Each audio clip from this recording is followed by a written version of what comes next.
And we get a choice. The world says, hey, take a starring role in your own story. Create your own story. And God says, no, how about a bit part in my story? And we get to make that choice. And that bit part is so much better than that starring part that we imagine and that we can write. Because our starring role comes nowhere near the bit part that God has for us. And that comes nowhere near to the story with the ultimate happy ending that God has already written into our history as His creation and as each member of His creation who will allow Him to write that story. Yeah. Welcome to this week's episode of the His Hill Podcast. My name is Kelly Daugherty, and I'm your host. Today we have with us one of our guest lecturers, and he's really here every year, and I've always wanted to have him on, and just it never worked out for our paths to cross because I'm not on campus full time anymore. But John Poysti is with us, and John is also the title is Director of the Torchbearers International Office. Home office. Yeah. Okay, great. Well, John, welcome to the podcast. Thank you. It's good nice to be here. It's good to have you. We got to spend some time yesterday, you and Charlie and I, and it was a nice, relaxing time, I thought. And I asked you if you'd come on to the podcast, and you were very reluctant, but finally gave in and said you would do it. So I'm glad you're here. Appreciate it. How's your week going with us? Good. The reason I was a little reluctant is that I'm reluctant in terms of speaking to any more than a couple people at a time. And I've struggled with that all my life and been in ministry all my life. And so I walk with a limp, or I talk with a limp. But yeah, the week is good. I love this generation of young people. They're hungry. They're willing to listen to old geezers like me. And that's just amazing to me because growing up, we had what we called the generation gap, and I didn't listen to my elders. That wasn't the thing to do. Right. But now, if you're willing to listen to them and just care for them and get down to their level of where they are in life, they just open up. And so it's always a pleasure to be in the classroom, even though it's also scary. Yeah. Well, good. And you're teaching Job for the week with the first years. Book of Job, 42 chapters in one week. Yeah, in 12 hours, is it? 12 hours. We're going to get through it. All right. Yeah. And we talked a little bit about Job yesterday and your teaching of it and how you've really found it an encouragement, exciting book to teach through. Yeah, because, well, it's probably chronologically the first book that was written, and God chose to tell a story about a man who I think foreshadows Jesus Christ. And I find the book so exciting because of all the allusions that you find, just preliminary allusions to Jesus Christ already back in the first book of the Bible in terms of chronology. And every time I go through it, you find something more. It's a deep book, troubling book in many ways, but in the end, it leads us to Christ, and it's an encouraging book. I found I got to teach it once at Timberline, and for years I'd always dreaded having to teach Job, but I was so thankful. The same thing, you come to the end of it, and it's so obvious that the person of Christ is being presented, and you leave really encouraged and challenged by it. So that's good. And I think you, as a reader, you come to the same conclusion as Job, where he says, I had heard, but now I see. Yeah. And I think Job is a good book for all of us to not just have heard about God, but to actually see Him through His interaction and even lack of interaction with Job.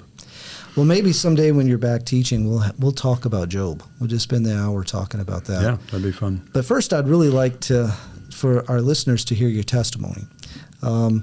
And also, I want to explain something. We're in our new studio. That this is, I think, only the third recording we've made in it. So it's a new building. We're upstairs in the new gym. And because it's new, we're not finished. And so you can probably hear outside. There's construction going on. What's happening is that they're expanding and reshaping the parking area. So those of you who have been here before, you kind of get an idea of where we are and what's going on. So I apologize. There will be the grader going back and forth in front of the building. You will hear the beep of the machinery. So I apologize for that, but that's what's going on. Okay, John, tell us a little bit. Oh no, tell us a lot about yourself. Tell us about where you were born and your family, childhood, and what was it like growing up? Yeah, I'm a missionary kid, so it's always very difficult to tell my story in just a few words. Yeah. You got to put context and background. And both of my parents were born outside the States. My father was born in Russia. My mother was born in Finland, and they both emigrated to the U.S. And my father was a pastor of a Baptist church in California, in Pasadena, and I was born there in Southern California to a pastor and his wife, but wanting to be on the mission field. And so my 4th birthday was already celebrated in the middle of the Atlantic Ocean on a ocean liner. Oh, really? As we were moving to Germany, where my father was planning to work with people who had been displaced after World War II, mainly Slavic people, because his background is Russian. And it was there in the home that we had that would my father and my uncle ran this ministry of reaching out to the Slavic people there, and they would come for retreats and for Bible teaching, much like a Torchbearer Center. And I was only 5 years old when, during family devotions, I said, yeah, I want to follow Christ. Oh, wow. With a childlike faith. Didn't know what I was getting into, but it's been good. How many siblings do you have? I'm one of 10. Really? There are 9 of us here on earth and 1 in heaven. Okay. And now, where did you fit in with that? well, I'm the 3rd. I have 2 older sisters, but more importantly, in our family structure, I was the oldest son, or I am the oldest son. And so with that came certain expectations and certain responsibilities that I sometimes was not very happy about. I wish I had been further down the line somewhere. But yeah. So there were 12 of you moving around on the mission field. Yeah. Well, wow. That was just like Job and his family. Yeah. Yeah, that's quite a crew to move around. Yeah. So your siblings, all of you growing up on the mission field, what was that like? Where were you mostly? Well, we spent 3.5, 4 years in Germany, so that was my early childhood. And after our trip back to the States, and then we were reassigned, and we were with Transworld Radio in the small country of Monaco, which is on the French Riviera. Wow. Monte Carlo, Monaco. And that's where my real formative growing up years were, from 5th grade through 11th grade. Okay. And I was probably more French at that time than I was American. Oh, wow. And we loved it. We had freedom. We had beauty. We had the beach. We had, it was a wonderful time to be alive. Wow. Yeah, sounds like a rough assignment. And my father was working there, heading up or working with the Russian department of Transworld Radio. He was a well-known radio broadcaster for well over 50 years. Oh, really? into Russia and the Soviet Union before that. Wow. Yeah. Okay. Preaching or? Preaching. His gift was preaching, and always with an evangelistic touch to it. And many, many, many people have come to know the Lord through his ministry over those years. Yeah. So, what was it like for you with the Lord? You're on the mission field.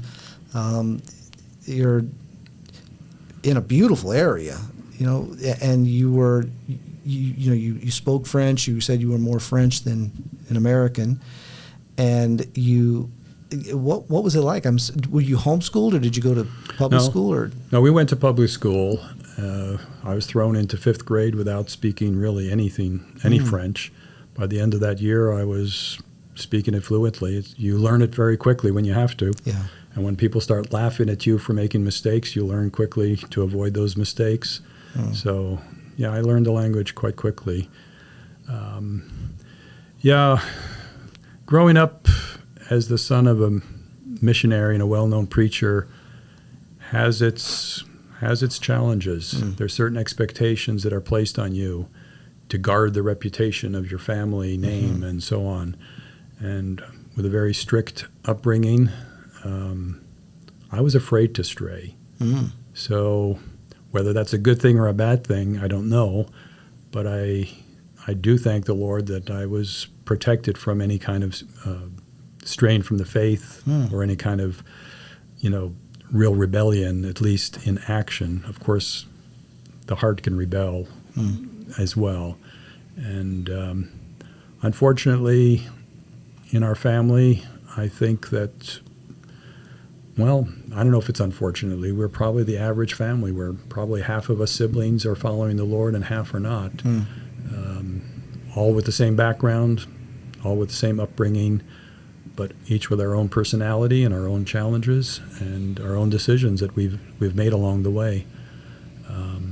But I think that my father being in ministry and his father before him and his father before him, that puts a lot of pressure. And then ministry gets blamed for a lot of things that it's not responsible for.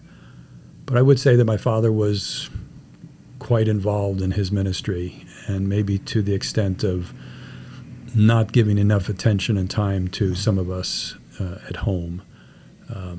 So can that be used as an excuse or a reason for not following the Lord today? I don't think so, but it certainly created a certain environment that was challenging. Okay. And so how did you navigate that? Well, we all navigated it differently, I guess. I guess I was sort of like the older brother in the story of the prodigal sons. Okay. Where I did everything right. And I chose to go to a Bible school, and I went to Moody Bible Institute after graduating from high school. And others chose, it seems like, a good path, but then strayed from it. And I don't want to speak ill of my siblings. I love them all. And yet it wasn't as easy an upbringing and easy choices as it might seem. Okay. Yeah. So before we get to you going to Moody, you said that you were there in Monaco from 4th grade or 5th grade through 11th. Where did you go? What did you do for your 12th grade year? Oh, boy. While we were there, my father took me for a walk, and I knew something was up. And he said, "We're moving." And for me, that was no. That's a tough year to move. Yeah, last year of high school. And I said, "Well, you can move, but I'm staying here." And, well, no, that didn't happen. And we moved back, and it was very rough for me. And we ended up in New Jersey because a church there had given us a temporary place to live in their missionary home. North Plainfield, New Jersey. I went to the high school there. It was the worst year of my life. I mean, absolutely the worst year. I was made fun of because I was a Christian. I was made fun of because I was French, and I just did not fit in. On top of that, I had a teacher. I can still remember his name. I'll just say his name is Joe. And he was my physics teacher. And my only friend that year was the son of the pastor of the church where we were given housing. He was a star football player, well-liked. But in that class, our teacher, that professor, Joe, would make fun of the two of us. And every time anything came up in the physics class that had to do with creation or with any excuse, he would call us all kinds of names in front of everybody and make fun of us. I thought that was illegal in America, but apparently not. And, the year was so bad on me, and I'm kind of shy, and I didn't even attend my own graduation. Oh, wow. And my class prophecy that, they put their class prophecies in the yearbook as to what each and everyone is going to be doing, and somebody's going to become president, somebody's going to become a governor or whatever. They told me I was going to become, start a dial-a-prayer ministry back in the days when you would have dial phones and you could dial some number and somebody would pray for you. And it was going to be in French. So a local dial-a-prayer ministry in French. That was my class prophecy. And I was just so humiliated and embarrassed. And I left that place saying, boy, I wipe the dust off of my feet here, shake the dust off my feet. Wow. But I did go back about 10 years later because that church ended up being one of my supporters as I proceeded to the mission field. And we were there talking, and a lady comes up to me, and we were talking, and I asked her what she does. And she said, I teach at North Plainfield High School. And I said, so whatever happened to Joe? Oh, Joe, yeah. He was teaching us an adult Sunday school class here at this church, but he's moved on to another church now.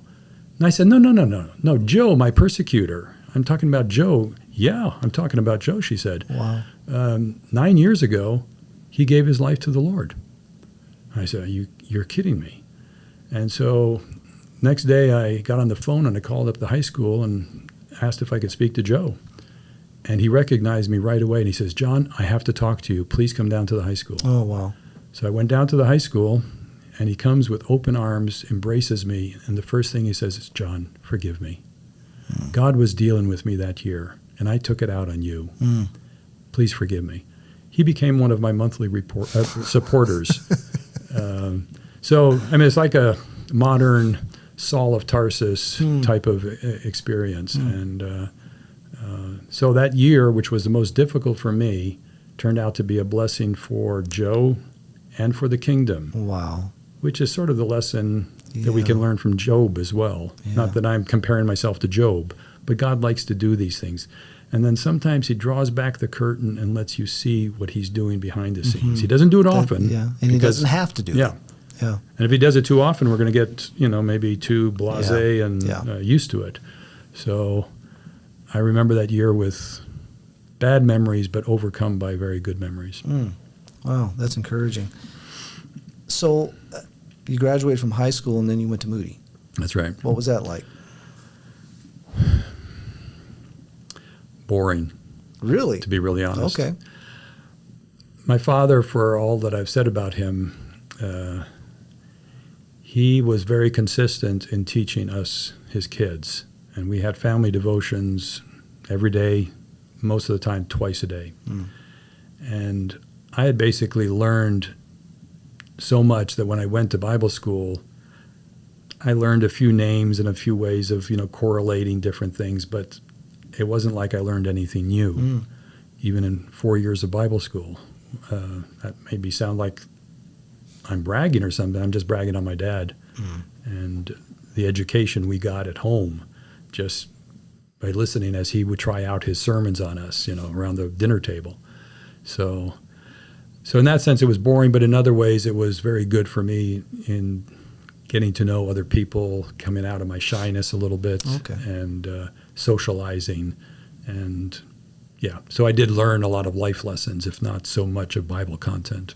At what point in your life did you begin to understand that Christ is your life? That was right from the beginning. Really? I know that this is a Torchbearer so-called distinctive.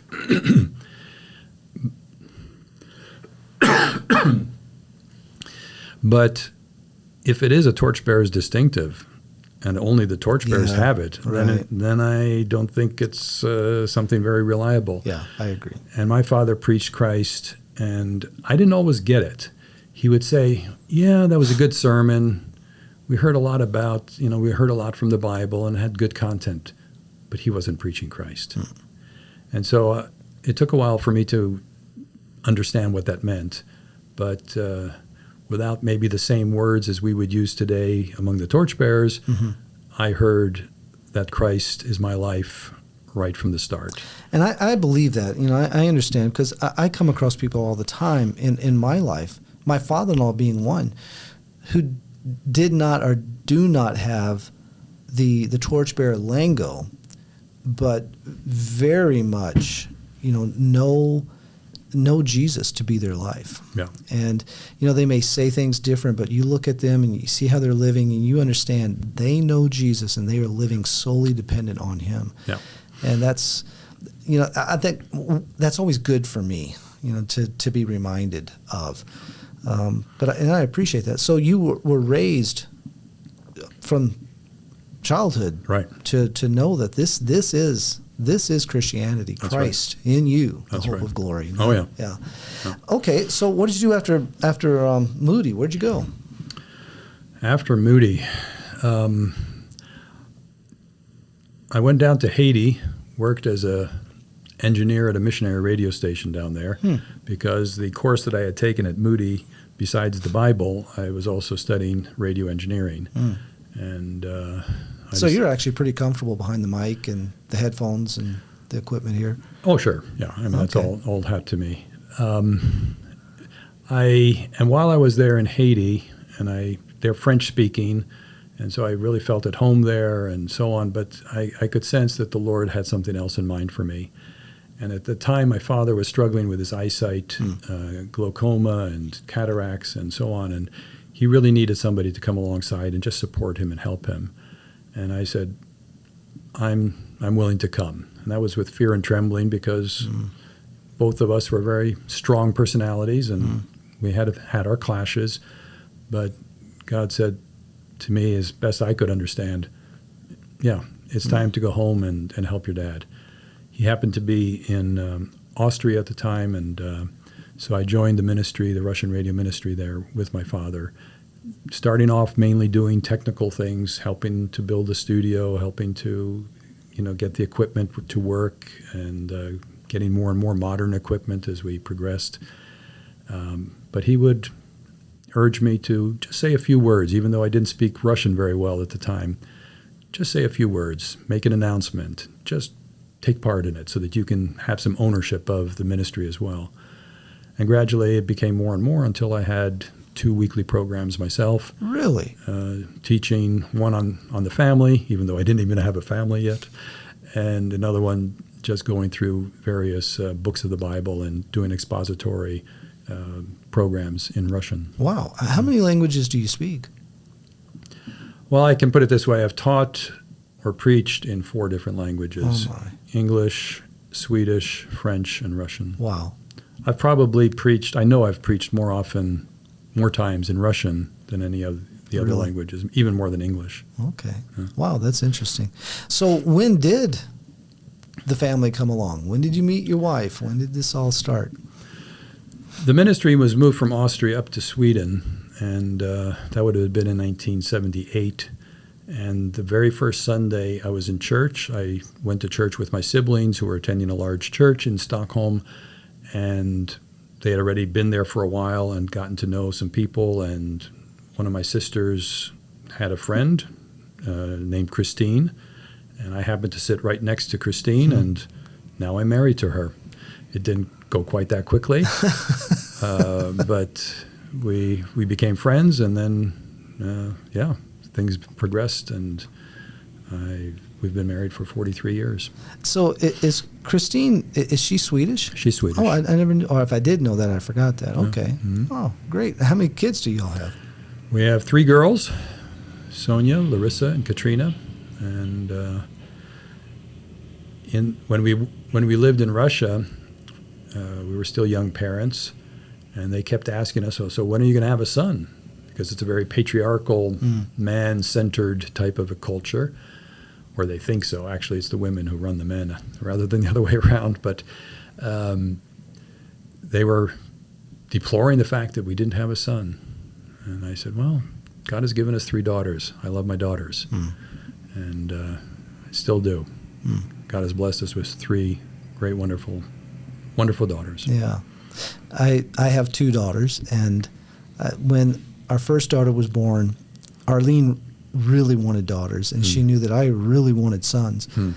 And when Lauren was born, Arlene looked at me and she said, "I'm sorry, are you okay?" And I looked at her and I said, "Arlene, I could not love this child anymore if she was a boy." And I just am so appreciative of having been the daughter of girls.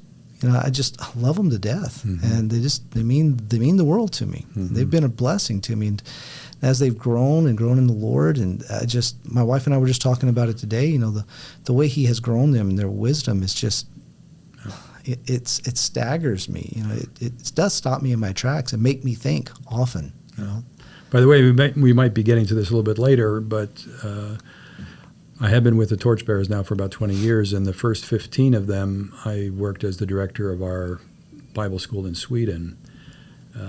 And summer of 2019, it was becoming very clear that it was time to pass it on to the next generation.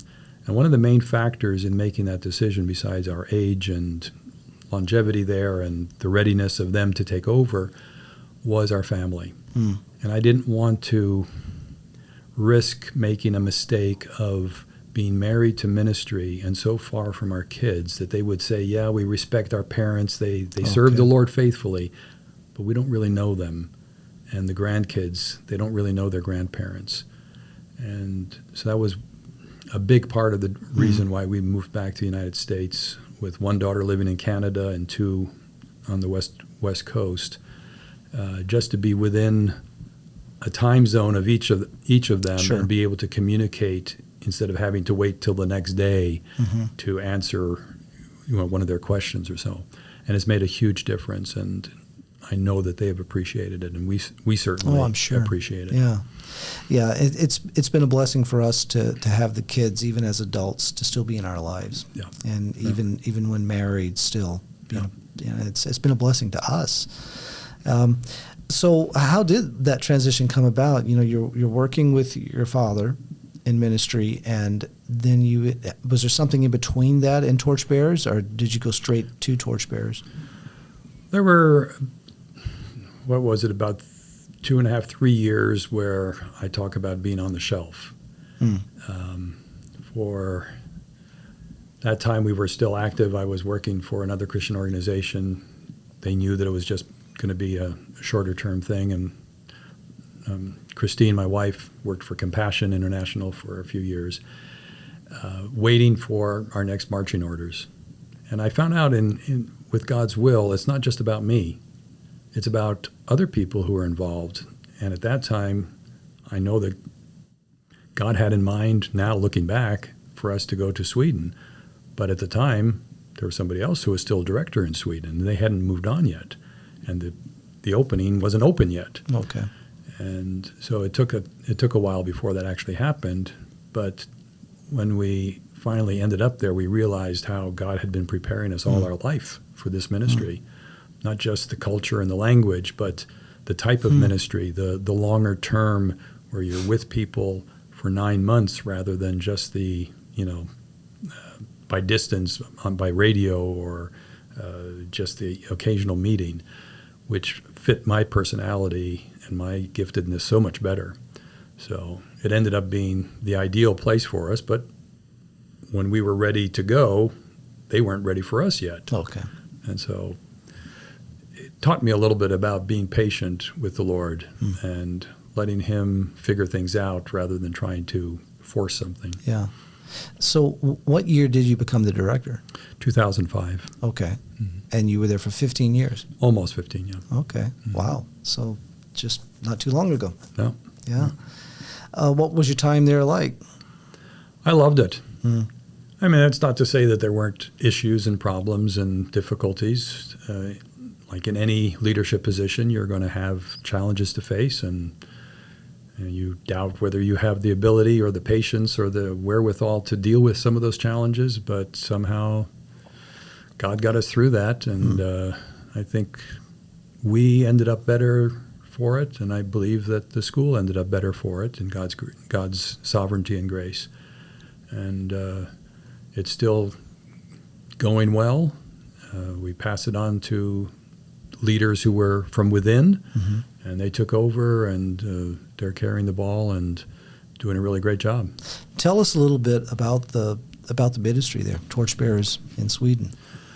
Well, it's typical probably of most Torchbearer centers of having a Bible school, and alongside the Bible school, a camp, retreat, summer ministry. In Sweden, besides our students, we had between 40 and 60 during my time there. 60 seemed to be a good maximum. That would have been the part of the ministry that I enjoyed the most because, again, it was that longer-term contact and discipling type of ministry with them. A lot of time in the classroom for me as a resident teacher. But we also had a lot of confirmation camps. Sweden used to be a Lutheran country, and so the whole tradition of having confirmation classes is really big. And nowadays, the church is such that you don't necessarily learn about Christ during confirmation. It's more of a tradition than it is anything else. But they do look for a place where they can go and have sort of the final retreat after their confirmation classes. Yeah.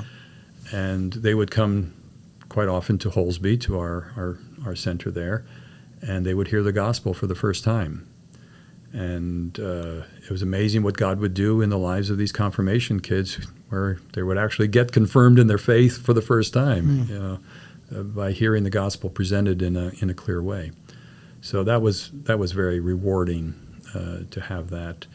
What a neat ministry. Yeah, and some of the priests in what used to be the state church, still is the main church in Sweden, Lutheran roots. Some of them were Christians, actual believers in Christ, but they almost had to hide that fact, otherwise they would get fired. Oh, wow. So, you get fired if you are a believer, yeah, which is kind of, ironic.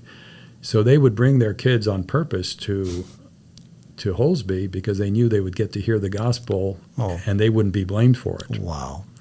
So, but other priests would come and they would hear the gospel together with the kids, and then they would announce to the kids, okay, we're all going to meet after this, and then they would try to undo what we had said to them. So it was an interesting dynamic there in many ways. But still, the ministry was effective and lives were changed, and we can see that over the years as they have continued with the Lord. Okay, that is a really neat ministry. What an opportunity. Yeah. Okay, so you and Christine finished there, and then did you come right back to the States? Yeah, we came right back to the States summer of 2019. I had been offered a position continuing with the Torchbearers, helping our general director sort of be his man on the ground here in America. Mm-hmm. So I have this fancy title of director of the home office, but it's mainly a communications and administrative type of a position. Well, a necessary one. Yes. Yeah. And so we serve now all of the 24, whatever we are now, centers around the world with what they need and try to service their needs from whatever we can do from stateside here. Okay. Do you get much opportunity to teach like you're doing this week? I teach in a few schools. I teach here at His Hill, which is always a real joy to be here. I just love the atmosphere among both staff and students. It's quite unique. I also teach in Costa Rica, which isn't a bad place to have to go to. Yeah, beautiful campus. Yeah. And I teach also at our school in Colorado, one of our schools in Colorado, Ravencrest Chalet. And then I teach at another very difficult place to go, and that's the island of Kauai. Oh, do you? At a school that's not a Torchbearer school, but it's associated with a church whose pastor was a classmate of my sister at Cape and Ray way back in the 60s. Yeah. So there is that Torchbearer connection, and they sort of modeled their school after the Torchbearers. Okay. So. Yeah. Do you do that every year? So far. Yeah, that's rough. Yeah, it's real rough. Oh, no, that's good. So what's it like now? I mean, this is a big change to go from, being around the students, all year round, and then now you're in your home office in Loveland, right? In Loveland, Colorado. Mm-hmm. And your staff is all different places, and so it's all by internet and telephone. And right. So what's that switch been like for you? Even though I call myself a shy and a sort of a loner in a sense, an introvert, in the end I do miss that daily contact with people. Fortunately, I do find a lot of that fulfilled through my involvement at church. Good. And get to teach and preach there, but also part of a small group. And it's only a few minutes away from our house, 5-minute walk, and it's just nice to be involved in a local church that is alive and serving the Lord and the community. So, yeah, God has been good. That's great. So now we've brought you up to today. And I'm just wondering, as you talk about these things, and starting from your childhood, coming to know Christ, and growing up on the mission field, going back to the mission field yourself, being a director at Torchbearers Center, and now your position that you're in now. As you're talking about these things, I'm just curious: is there anything in particular that the Lord brings to mind what He's done in your heart throughout these years? Well, He's certainly shown His faithfulness, and one of the topics that Bible school students really struggle with and want to ask about, I'm sure you've experienced this, is what is God's will for my life? Yeah. And I look back on my life, and I haven't had a whole lot of miraculous moments, of God writing His will by plane up in the sky, go to Sweden or do this or do that. But it's been remarkable how clearly He has led us, and just through the normal things of life, without having to do the miracles. But it's been so evident that He cares for us and cares for us to be in a place where we can be useful to Him, and where it's fulfilling for us as individuals, as a family. And just to be able to look back on a whole lifetime of that without being able to point out any, special miracles, that to me has been such an encouragement. And also, I think a way to encourage some of the young people, just go out and live for Christ. He lives in you. You don't think He wants you to be in the place where He wants you to be? Of course He does. And He, as you continue to, use the wisdom He gives you and just walk with Him, and He'll walk you in the right direction. Yeah, you're kind of making me think of another man who wanted to or expected God to speak in the storm, but almost missed out. Yeah. The softness of Him speaking in the wind, and how we can do that. I think I know for myself that's a struggle, but I find also in times that over the years being able to spend with students and others, that we get so excited when we find out that Christ is my life. And to come to that realization that as a believer, this life is not dependent on me. It's all about Him being who He is in me. And we get so excited when we come to realize this, and then we say, Jesus, thank you for being my life, for living in me and through me. Thank you that I can trust You, and that this is going to be about You and not me. Now live Your life in me, and live it this way. We have an expectation of what His life, is going to be. And I think really the only expectation we should have is that He will be faithful to who He is for His glory. And, when we come to that point where we're at peace, at rest, and just being with Him, how many times does He tell us, come, be with me, sell all that you possess, give to the poor, and follow me, be with me.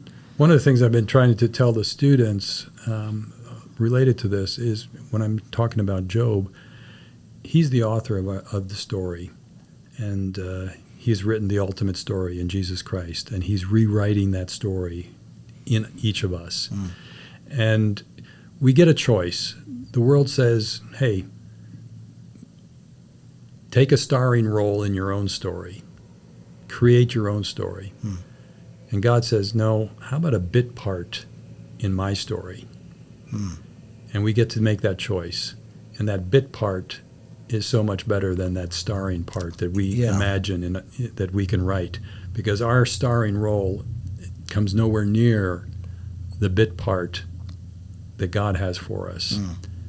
And that comes nowhere near to the story with the ultimate happy ending that God has already written into our history as His creation and as each member of His creation who will allow Him to write that story. Yeah, I appreciate that because, what the Lord's working in my heart, throughout my life really is, Kelly, is the bit part enough? And, we can get so caught up in doing the big things and even be successful with the big things to a certain extent and never satisfied, always looking for the next big thing. But when we really learn to abide and allow Him to have His way, we find that there is no greater satisfaction and peace and fulfillment than the bit part. And we're so stubborn. We can't. That doesn't make sense to the flesh. So we don't want to yield to that. We don't. Surely that can't be. But I appreciate the testimony that is. If that's where the Lord has you, that's, oh my goodness. I mean, that just goes along with the whole emphasis in Scripture that God is an upside down creator, thinker, planner, king, Lord, completely opposite to what we think and what the world thinks, and it's so much better. Yeah, it makes me wonder, is He the one that's upside down, or is it us? And He's at work and turning us right side up. That's a good point. And just, but He's so faithful to do that. And I don't know, maybe as we grow older, hopefully, for sure as we grow older in the Lord, but maybe that's what we all come to, slowly, hopefully. Well, John, thank you for the time. I appreciate it. I know that you truly were reluctant. You were in my truck yesterday, and you were really struggling over whether or not you were going to say yes. But thank you for doing that. This has been such a relaxed, really enjoyable conversation. Thanks for the time. Thanks, Kelly. Thank you for tuning in to the His Hill podcast. You've been listening to our host, Kelly Doherty, along with one of our guest speakers, John Poysti. In 3 weeks from today, our students will be graduating and heading out to do whatever it is God has next for them. This year has been beautiful and stretching, and as always, it's never easy to say goodbye when the time comes. Please be praying for the students and staff during these last few weeks, that our eyes would remain fixated on our powerful and faithful God, and that our hearts would be prepared to say goodbye soon. Thanks again for tuning in to the His Hill podcast today. Remember to keep your eyes fixed on Christ and let Him reign in your life. I'm Lizzie, and we'll see you next week.